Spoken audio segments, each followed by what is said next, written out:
Welcome student. Today we are going to discuss regarding alpha terpineol, one of the terpenoid. I am Dr. Devanga Pandya from Department of Chemistry, St. Xavier's College Autonomous, Ahmedabad. Let's begin with the introduction of alpha terpineol. Here you can see the structure of alpha terpineol is given. And the numbering is also given. You can see one hydroxyl group is over there as well, and there is one unsaturation between these two carbon atoms as well. Alpha terpineol is an optically active monoterpenoid compound. It occurs naturally in either dextro-levo or either in a racemic form. It is found either free or as an ester. The plus form occurs in oils of pentygreen and neroli, that is the levo form, in camphor oils, and racemic mixture from in conjugate oil. Alpha terpineol smell like the blossoms of lilac and is used in perfumes and for denaturing fats in soap manufacture. Now, constitution of alpha terpineol. The molecular formula as determined by the elemental analysis and molecular weight determination is C10H18O. It forms dibromo derivative on bromination with Br2 in presence of CCl4. It reacts with nitrosyl chloride to forms alpha terpineol nitrosyl chloride. Formation of these two products confirm that it has one double bond, that is the unsaturation in the compound. So here both the reaction is given. One is reaction with bromine in presence of CCl4. We can see dibromo derivative of alpha terpineol, and on treating with the nitrosyl chloride we can get the alpha terpineol nitrosyl chloride compound, and both this reaction indicate that there is unsaturation in the molecule. Now, nature of oxygen. Alpha terpineol forms para-nitrophenyl ethane derivative with para-nitrophenyl isocyanate. This shows the presence of a hydroxyl group in the molecule. It gives red color solution with steric ammonium nitrate, showing that this hydroxyl group is alcoholic in nature, not aromatic. The alpha terpineol does not form acetate with Si in presence of pyridine at room temperature, showing that the hydroxyl group is tertiary in nature. The nature of terpenoid. The molecular formula of the compound is C10H18O. It contains one double bond having two proton and one hydroxyl group. Thus, the molecular formula of parent saturated hydrocarbon corresponding to alpha terpineol is C10H20. Therefore, alpha terpineol is a monocyclic terpenoid. On treatment, on treatment with concentrated sulfuric acid gives p-cymene. Alpha terpineol treating with H2SO4, we can get this p-cymene. Nature of terpenoid. Formation of p-cymene confirms that the p-methane skeleton is present in alpha terpineol because it is a monocyclic terpene. Thus, the partial structure of alpha terpineol can be represented here with this skeleton and one double bond and one hydroxyl group. Additionally, we are going to form this alpha terpineol terpenoid. Now, next is the position of double bond and a tertiary hydroxyl group. The position of these two groups have been ascertained by graded oxidation by Wallach. Alpha terpineol gives following compound on graded oxidation: Here you can see that the structure 1, that is alpha terpineol, treating with alkaline camphor, we will going to get trihydroxyl compound, that is C10H20O3, that is structure 2. On oxidation, it will going to give us ketohydroxy acid, that is structure 3. Gamma ketolactane, that is structure 4. Treating with warm alkaline camphor will going to gives us acetic acid and terpineolic acid, and on oxidation, further oxidation, it will give terabic acid, that is C7H10O4, that is structure 6.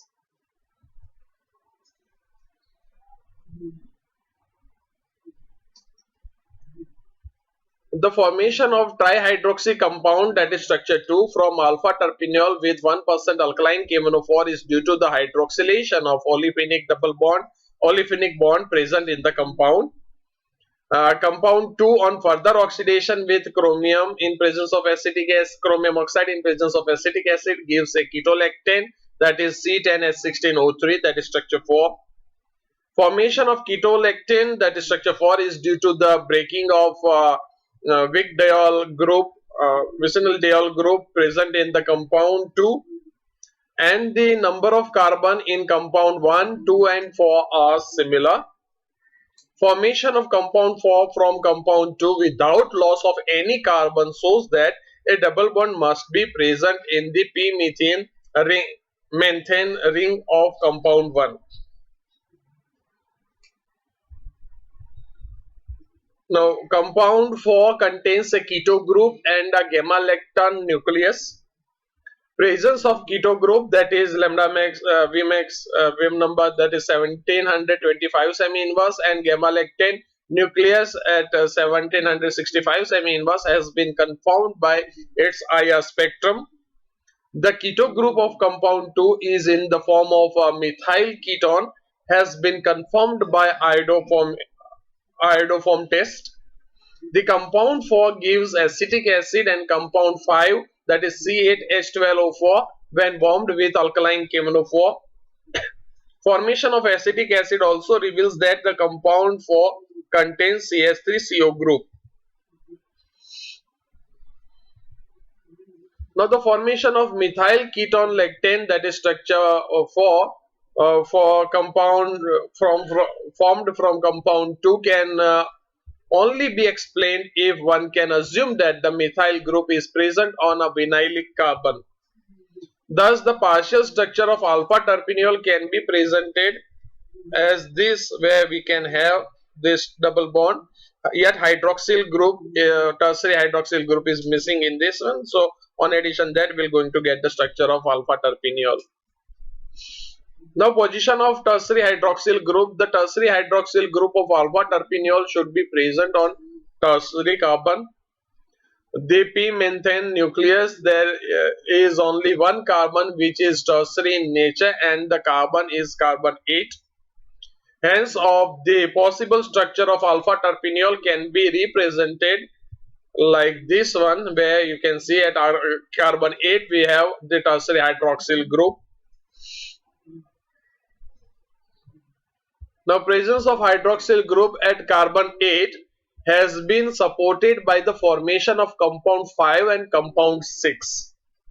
The compound 5, that is C8H14O4, contains a free carboxylic group and gamma lactam ring. Chemical properties of compound 5 reveals that it is a gamma lactam of 3-methyl carbonyl pentanoidoic acid. Thus, the structure of compound 5 is, we can see in the next slide. This one, the structure of 5 is like this one, having carboxylic group there. The structure of terpineolic acid, that is structure 5, has been confirmed by its synthesis. This is the synthesis of this compound, where we can take this ester, treating with sodium ethoxide in presence of alcohol, followed by this bromo derivative, we're going to get the diester. That on treating with further sodium ethoxide and ethanol, and this bromo derivative will going to get triester, and further on treating with ketonic hydrolysis of this with concentrated potassium hydroxide followed by treatment of acid. It will going to gives us this dicarboxylic acid, and that dicarboxylic acid treated with methanol HCl followed by Grignard reagent, that is CH3 followed by NH4Cl in presence of water, will going to get this dicarboxylic derivative. On condensation, one water molecule depart and will going to get terpineolic acid, that is structure 5. The terpineolic acid structure 5 on further oxidation gives terbic acid, that is C7H10O4, that is structure 6, and this acid is a gamma lactone of 2-dimethyl carbinol butanoic acid. Thus, the structure of terbic acid is this one, dimethyl carbinol butanedioic acid. On condensation will going to gives us terbic acid, that is C3H10O4.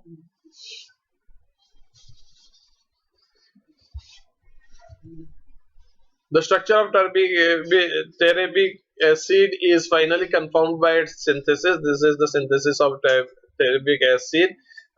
This is the ester derivative treated with sodium methoxide in presence of ethanol, followed by this bromo derivative. We are going to get diester derivative, and on treatment with the Grignard reagent followed by treatment with NH4Cl and H2O, we are going to get this double dicarboxylic derivative, and that going to gives us this terbic acid structure 6.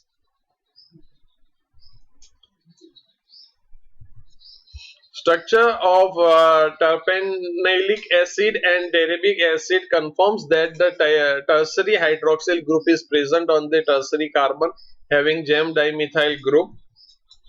This carbon is carbon 8 of p-methane nucleus, and we're going to get the structure of this alpha terpineol like this one.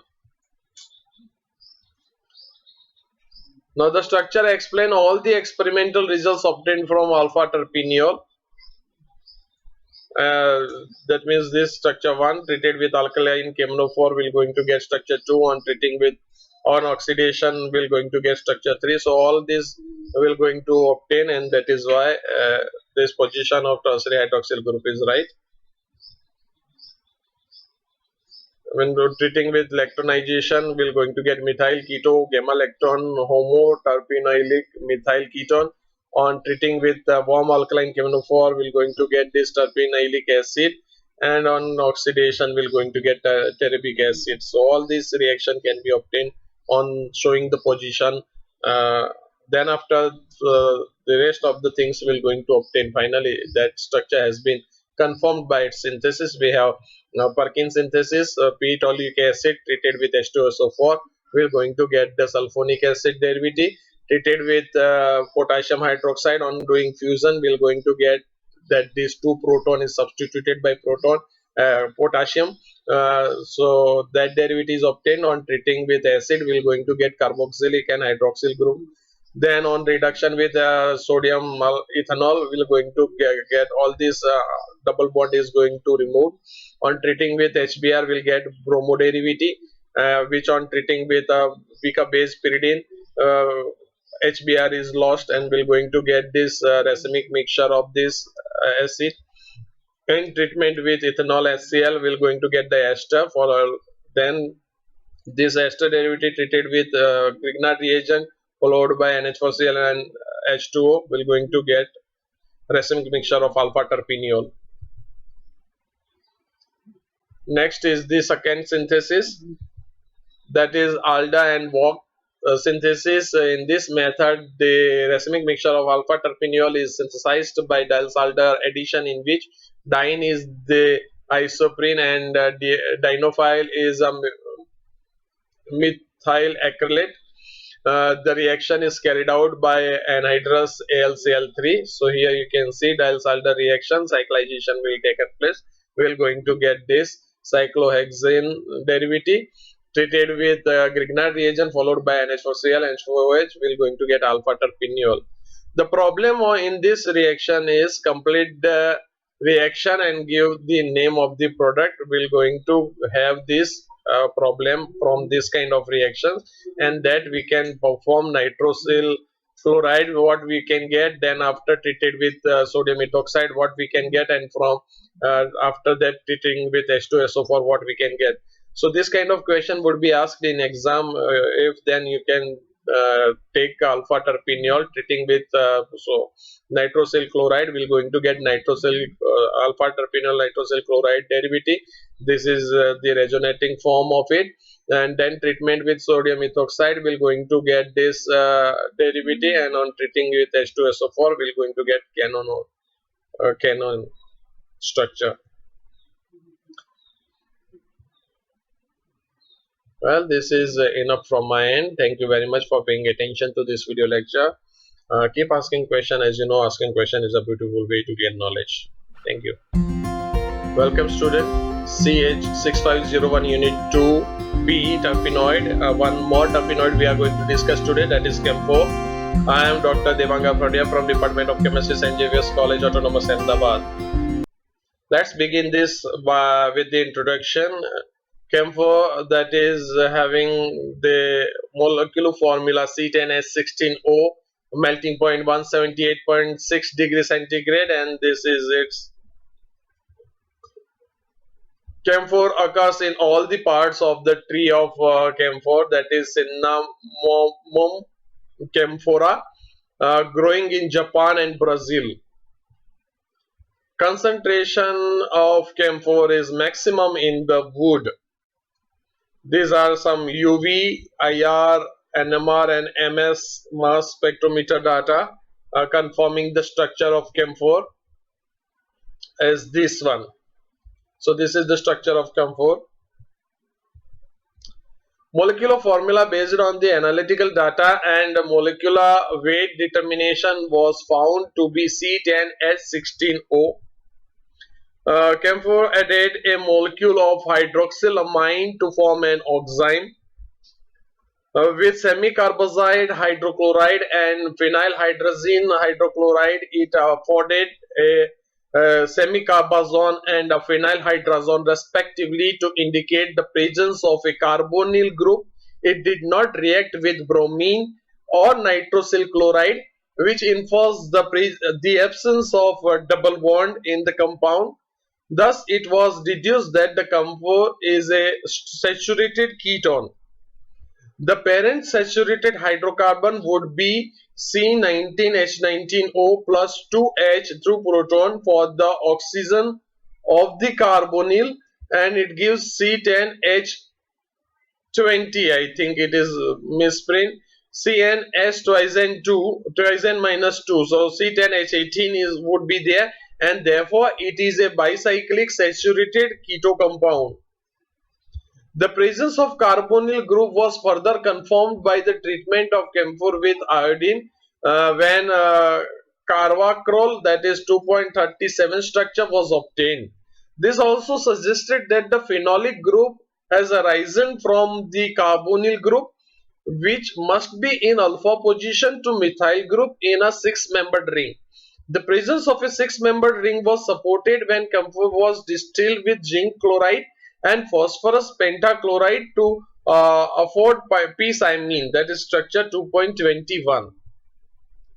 The reaction of camphor with amyl nitrate and hydrochloric acid resulted into an isonitroso derivative to reveal the presence of a methylene group alpha to the carbonyl group. Hydrolysis of this isonitroso compound gave camphor quinone, which supported the presence of a methylene group in a position alpha to the carbonyl group. The formation of benzylidene derivative on treatment of camphor with benzaldehyde, formation of monobromo derivative, and the oxidation leading to dicarboxylic acid containing the same number of carbon as in camphor provided that camphor contained an active methylene group adjacent to the carbonyl group. You can see this by these reactions. When this camphor treated with NH2OH, we're going to get camphor oxime, and treating with amyl nitrate in presence of HCl, we're going to get this derivative, which on treated with base, we're going to get camphorquinone. This is another reaction for camphor, that is treatment on oxidation gives dicarboxylic acid, and on treating with benzaldehyde we will going to get benzylenine derivative. On treating with iodine we will going to get this structure 2.37, and zinc chloride with in presence of PCl5 we will going to get this compound as well. Now oxidative degradation, camphor on nitric acid oxidation yielded camphoric acid, that is 2.38 structure, which on further oxidation gave camphoronic acid, that is 2.39. So here you can see that treatment on oxidation with HNO3 will going to get this dicarboxylic group. On further oxidation we're going to get this hydroxyl group over here. On decarboxylation we're going to get this structure. Then we'll get the tricarboxylic group as well. That is also known as camphoronic acid. Camphoronic acid was found out to be a saturated tricarboxylic acid with the molecular formula C9H14O6, which revealed it to be an acyclic compound. As it did not undergo any decarboxylation under normal condition, it was inferred that all the three carboxyl group must be on the three separate carbon atoms. Distillation of camphoronic acid yielded isobutyric acid, that is structure 2.40, trimethylsuccinic acid, that is 2.41, this is by mistake, and carbon dioxide. The formation of these two acids can be explained by assigning the structure 2.39 to camphoronic acid, which was confirmed by synthesis. So here you can see that reaction of this camphoronic acid will going to gives us this two structure, and it won't give a normal decarboxylation. If a camphoronic acid has a 3-methyl group, camphoric acid, and hence camphor should have 3-methyl group as well, that is confirmed. Since camphoric acid is a monocyclic acid with a dicarboxylic group, it explains the formation of tricarboxylic acid, camphoronic acid, let's say for example, as described earlier in the above slide. Camphoric acid afforded a monoester easily to show that one of the carboxylic group is hindered. Further, it gave monobromo derivative to show that one of the alpha position to the carboxylic group is substituted by a methyl group. This data leads to the structure of camphoric acid, which further can explain the formation of camphoronic acid. Based on the structure of camphoric acid, the correct structure of camphor was deduced and further confirmed by its synthesis. Well, this is enough from my end. Thank you very much for paying attention to this video lecture. Keep asking questions. As you know, asking question is a beautiful way to gain knowledge.